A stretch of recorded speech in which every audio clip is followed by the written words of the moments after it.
Jeg skal fortælle lidt om funktionen i vores mixbox, og derefter også, hvordan vores transportbånd virker sammen med.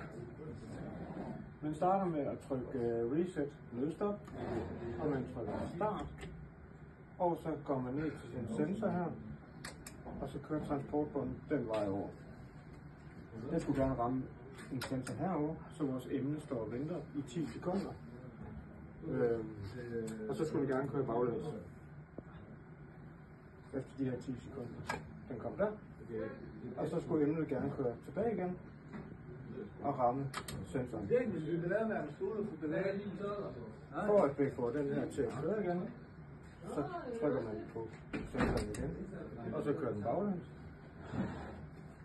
Og så rammer den emnet igen og venter 10 sekunder. Men den her gang vil vi gerne have den til at stoppe. Vi trykker til stop. Og så skal den gerne køre sekvensen færdig. Det gør det i 10 sekunder. Så når den rammer sensoren herover, så stopper maskinen, og den vil ikke starte.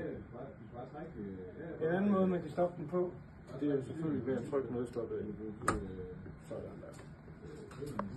Over i den her styretavle, vi har, kan man se, at når vi åbner nødstoppet, trykker restart og trykker start, så starter K1.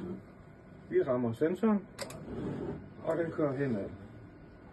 Så skulle den gerne ramme den anden sensor, og derved tænder K3 sammen med K4, som kører med 10 sekunder.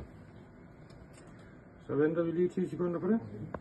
Den kører baglæns, og derved så kan vi også sætte den aktiveret på K4 og trækker modsat. Og når man trykker her, så bliver K2